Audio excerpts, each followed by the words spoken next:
Hi, this is Carla, and welcome to day 5 of the 2017 Success Challenge. Today's topic is teamwork. One of my favorite sayings these days is teamwork makes the dream work. And I kind of have to say that's true because we can't always do it all by ourselves. And let me tell you, if there was a way to do things all by myself, I would have done it by now. Trust me. So teamwork is my definition anyway. It's the ability to work on and not just in your online business, but with flow. So I'll shorten that. It's the ability to work on and not just in your business. So, for example, when you are so busy making blog posts or creating your online course, when you're just in it, when you're doing the day-to-day tasks, you're not necessarily looking at the big picture. You're not necessarily looking at your business from an aerial view. You have to be able to sort of look down upon it and see everything that's going on, not just what's going in for your day-to-day. And if you are the only one helping your business to grow, or you're the one doing all the main work, it's also very possible that you are the cog that's clogging your business. So, for example, you often hear about people who are really good at what they do, and then they decide to start their own business. So they leave their job and they say, okay, you know what? I can do this better than anybody in the company that I'm working for right now. So, screw these people. I'm leaving. I'm going to work for myself. And then you see the person go off and work for themselves. And then their business doesn't do as well as you think it would have. And you're like, why does that happen? Well, one reason why is because the person who is really good at something might be considered sort of a technician. But in order to do well at business, you also have to have a managerial mind. You have to have that high level thinking and to be able to decide what's good for your business and what is not, and not just do the day-to-day tasks. So you have to share some of that. So in this picture here, in teamwork, you see two hands or two arms holding each other up, and maybe pulling one person on to their goals, but or giving them a hand up. And teamwork teamwork is really important to your business. And today's theme was originally going to be called delegation, but I think teamwork is a lot more nuanced than simply delegating, because when it comes to building your business, and especially if you're sort of new at it, you don't know what you don't know. I know I say that all the time, but it's true. And so instead of just delegating, you might have to do something like hire a coach or take a course or do something else that enables you to do the work that you need to do. So if you go back to my definition here of the ability to work on and not just in your online business with flow, I want you to think about what are the tasks that take up so much of your time in the day to day that you are not able to make the high level decisions that you need to make. So, for example, someone I know in the group is a new mom, and they're kind of sleep deprived these days. And, I totally get that. And to be a sleep deprived new mom, that's a problem when it comes to trying to create new content. And, and my friend admitted that she needs some sleep. She needs some sleep like yesterday. And I totally get that. So for her, she needs to get a babysitter, a babysitter or a family friend or someone who is able to give her some time, because time is one of those things that you don't get back.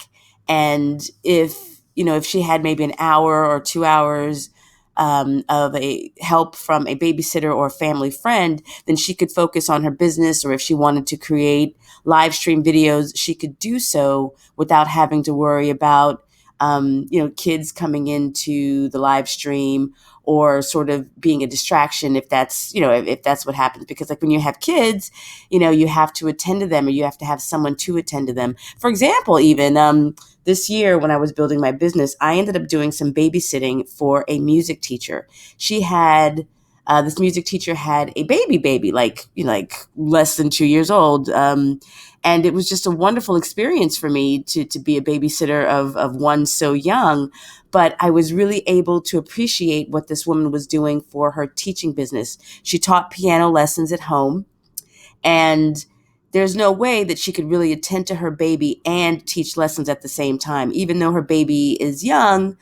um, Babies still cry. Babies still, you can't just let a baby just walk around and not attend to them. And then that's not fair to the student. So by having me around, I played with the baby. I took the baby out to the park. I did things like that. And my client was able to focus on, teaching her students, because she taught her students at home. So I would take the baby out, or she would use that time for composition. She would use that time for going to meetings. And because she wasn't going to be taking her baby to any of those things. So I became an important part of her team, because by having a babysitter, she was able to do the work that she needed to do. So teamwork could also mean something like asking your partner, your significant other, for extra help with something. Maybe you need them to watch the kids or pick up the kids from daycare, or whatever that need is, or maybe to run an errand for you, so you are able to focus on the task at hand. Um, you might have you might need a virtual assistant. You might need a coach. You might need a babysitter. You might need someone to come and send meals to you. If you have that kind of opportunity, that's great, because some people feel like, what, I just can't deal with cooking too. So I'm going to, hire my food from this place called Blue Apron, or whatever service that you use. Or you say, okay, I'm not going to go grocery shopping anymore. I'm going to order my food from Fresh Direct, which delivers your groceries. Now, all of these things do cost a little more, but you also have to think about, how much is your time worth? How much more work can you accomplish, because you are no longer struggling with those things that just take up too much time. So back to the picture of one hand helping another. There's this book I read by Gay Hendricks, and gosh, what is the name of this book? The Great Leap, The Big Leap, something like that. And he talks about your zone of excellence and your zone of genius. So your zone of excellence, that's something that you do really well. That's something that you're capable of, and you can do it, and that's fine. But your zone of genius, that is the thing that you feel that you were perhaps put on this earth to do. And you feel like, I'm really great at writing emails. I'm really great at coaching people. I'm really great at helping people solve their problems. Like, whatever your zone of genius is, you want to be able to focus on that. And in order to do that, sometimes you are going to have to delegate the tasks that you don't like so much to other people. And that is how you find your flow. When you are able to focus on the tasks that you are really great at, that time goes by faster. And when you're able to have someone else do it for you, the time definitely goes faster. Now, this could also mean cloning yourself. For example, I don't mind writing emails. I think I'm pretty good at writing copy and ads and things like that. But those things take time. And I realize when I'm preparing some kind of online course, if I'm the only one doing all that work, that means the progress is only going to happen when I'm the one that finishes it all. And I'm just one person, so it's going to take me longer. So what I did when I created my first my first challenge, I hired a virtual assistant by the name of Thea Swafford. She's in the group, and she's in the class, and you might have seen her already.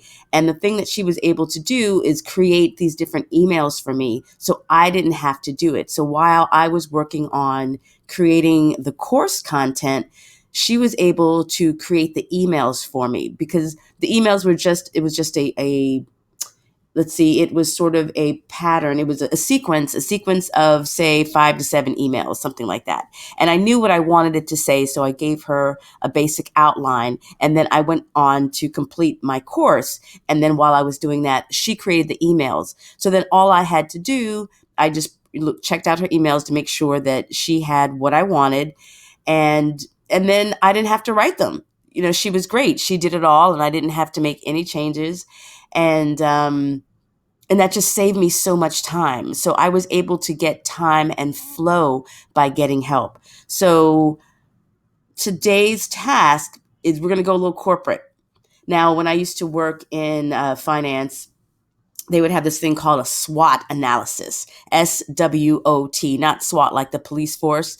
SWOT stands for, the S stands for strengths, W stands for weaknesses, O stands for opportunities, and T stands for threats. So you think about, what are the strengths of your business? You could say that you're a very prolific writer or content creator, and you do all kinds of fun things, and you already have an email list. Strengths, you're really great on video, and you've already had like a few years worth of YouTube videos in your toolbox. What are all of the strengths? What are the things that you have going for you? And then next, you look at your weaknesses. What are your weaknesses? My friend who's a new mom, she's sleep deprived. She feels like she can't get enough done because she doesn't get enough sleep. Someone else's weakness might be cash flow. You're feeling like you're not able to do as much as you'd like to do because you're not bringing in enough money. That's a weakness to pay attention to. Other weaknesses could be things like, it could be something like someone in your family, your significant other, really hates what you're doing, and they might be giving you some negative messages. That's a problem. Um, and then we have like opportunities. There could be things like maybe you were just invited to guest blog on someone else's blog. That would be awesome. Or maybe you're saying, hey, this is the year that I get a guest blog on Huffington Post. Like that, that's a great opportunity. You could be an opportunity, to be on someone's podcast. You could speak in public. Like, what are the opportunities that you have to build your business? And then finally, we have threats. What are the threats to your business? Again, we were talking about sleep deprivation. We could have a partner that doesn't, that is maybe sabotaging what we're trying to do. We could have, kids that don't understand boundaries, and say you're trying to work from home, and you're doing your best to work from 3 to 4 p.m., but your kids don't understand and they just keep on busting in your office. That's a threat. Like, what are the things that are threatening your business? And the thing is, I want you to take all the emotion out of it. I want you to be just clear about, what are your strengths? What are your weaknesses? What are your opportunities? What are your threats? What are those things that are going on with you? Because when you know what this is, you'll be able to make a really good plan for what you want to do in the new year. So underneath my little list here for your SWOT analysis, ask yourself, what are the favorite parts of your business? What are the things that you love to do? And what are your least favorite parts of your business? Like, they're things that you just think, oh my God, I really hate doing this. I hate setting up landing pages. I hate writing email sequences. I hate writing blogs. You're like, what are your least favorite parts of your business? And what tasks do you need help with? Do you need someone to write emails for you? Do you need someone to babysit your kids while you do some work? Do you need someone to cook some meals for you so you can focus more on your content creation? What are the tasks that you need help with? So I want you to think about that. I want you to take an aerial, high level view of your business. And if you have more than one business, I want you to create a SWOT analysis for each one. Again, this is why it's good to focus on one thing at a time, because when you have a whole bunch of different SWOT analyses, it can definitely feel overwhelming. But just try one of your businesses, or two, if you have two. Do a SWOT analysis of each business, and determine what is going really well and what needs work. There's nothing wrong with that. Everybody, every business has weaknesses and needs help with something. So take the emotion out of it and make that list. And think about what are your favorite parts of your business and what are your least favorite parts of your business and what tasks do you need help with. When you create this information, when you write this down and save it somewhere, then you have a working knowledge of what needs to be done and what needs to be handled in your business for 2017. So depending on, how personal or how private you are with this kind of information, you don't have to share that. But I would like for you to talk about how in the task in the work in today's worksheet, I would like you to talk about how that felt for you, to actually look at this analysis that you do of your online business and what's going on. And like it could be something like you want to write a book this year, but you haven't written it yet. What are the things that need to take, the things that haven't been handled or haven't been created? Those are the things that you really want to look at. So go ahead and share how you feel or share your insights about creating this SWOT analysis in the group. And of course, use hashtag VIP 2017. So everyone is having such a, I know I'm having a great time in the group, in the Internet Famous VIP group on Facebook, and I hope you are too. I'm excited about seeing all the live streams that people are posting. It warms my heart, really, So I am loving just seeing people support one another in the group. And I know that 2017 is going to be great for you because of the energy and the time and the effort that you're putting into this 10-day challenge. So I look forward to hearing more from you in the group, and let's rock out 2017.